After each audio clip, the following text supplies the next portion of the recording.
Un nuevo ministro de Ambiente, una multinacional presuntamente relacionada con grupos paramilitares, extorsión, despojo de tierras, asesinato de líderes sociales y graves afectaciones en ecosistemas naturales.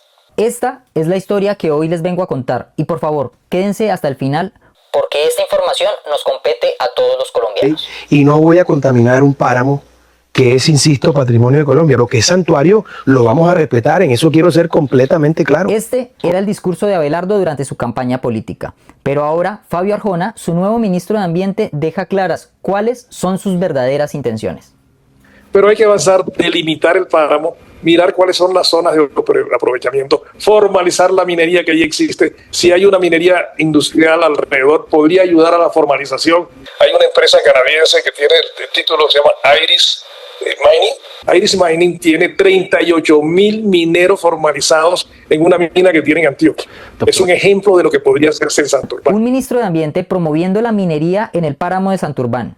La contradicción es más que obvia, ya que su deber realmente es garantizar la protección de los ecosistemas naturales y de los recursos del país, y no los intereses de las multinacionales. ¿Qué podemos esperar entonces del ministro de Minas y Energía?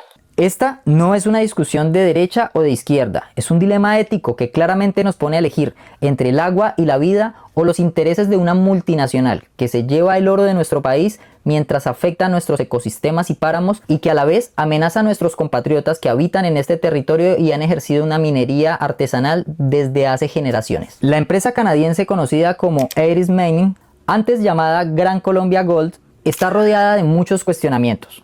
Investigaciones nacionales e internacionales señalan a esta empresa por favorecerse aparentemente del actuar de grupos paramilitares. Esta multinacional en el año 2010 adquirió un título a perpetuidad en Segovia y Remedios en el departamento de Antioquia. Es decir, un contrato minero que no vence, son dueños de este territorio y de sus minerales. Lo más preocupante es que desde entonces los mineros artesanales oriundos de la región han sufrido grave persecución por parte de grupos armados como lo son el Clan del Golfo. Un claro y lamentable ejemplo es Jaime Gallego, conocido como el Mongo, una figura emblemática de Segovia que rechazó el actuar de los grupos armados en la región, que defendió a los mineros artesanales de este territorio y denunció la contaminación ambiental que se daba por los procesos mineros de estas multinacionales. Multinacionales que explotaban el oro de este territorio y atribuían todos los impactos ambientales únicamente a la minería artesanal. Les mineurs et les retraités accusent le gouvernement d'Álvaro Uribe d'être responsable de l'expropriation de l'entreprise qui leur appartenait légalement. Bien que les populations affectées aient beaucoup lutté, elles se sont toujours heurtées au système de corruption, de violence et d'impunité. Les mineurs, ainsi que la population de Segovia et de Remedios, dénoncent le fait que, dans cette nouvelle colonisation visant à monopoliser l'or en Colombie, le capital canadien bénéficie des déplacements, du harcèlement et des assassinats des mineurs par le biais des paramilitaires et des bandes criminelles. Entre 1998 et 2015, les mineurs de la Frontino Gold, qui luttaient contre la vente de l'entreprise à des capitaux transnationaux, ont subi une répression violente orchestrée par l'État colombien avec l'aide de groupes paramilitaires. À la suite de cette répression, 12 dirigeants syndicaux et 34 travailleurs ont été assassinés, 2 travailleurs ont disparu et 9 ont été forcés au déplacement.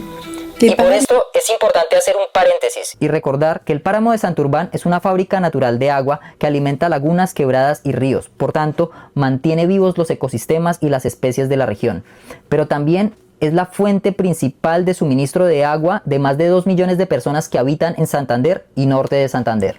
Y lo grave es que la minería que ejercen estas multinacionales, al romper la roca pueden causar la liberación de sulfuros, que al combinarse con el agua y el oxígeno producen ácido sulfúrico. Y esta agua ácida a su vez puede arrastrar metales pesados hasta fuentes hídricas, como arsénico, plomo, cadmio y hasta mercurio. Sin contar que las excavaciones pueden afectar gravemente las fuentes hídricas, disminuyendo su caudal, modificando su flujo o simplemente secando las quebradas. También utilizan cianuro para separar el oro de la roca, entre otros tantos procesos y materiales que producen un alto impacto ambiental. Y por esto es que las empresas de explotación minera y de hidrocarburos siempre hablan de mitigar el impacto, pero jamás de anularlo, porque en mayor o menor medida siempre producen daños irreversibles en los ecosistemas y fuentes hídricas. Ahora, lo invito a entender el inminente riesgo que sufrimos nosotros, nuestros ecosistemas y nuestros recursos naturales con las propuestas del nuevo ministro de Ambiente de Abelardo de la Espriella. quien por cierto ya había participado en procesos que derivaron en el despojo de tierras y el desplazamiento de miles de familias que dependían de la minería artesanal en el sur de Bolívar para favorecer multinacionales que al parecer estaban apoyadas con grupos paramilitares. Según los pobladores, desde el 2021 los paramilitares se están rearmando con fuerza en la zona, con el fin de abrirles paso, dicen, a las grandes multinacionales.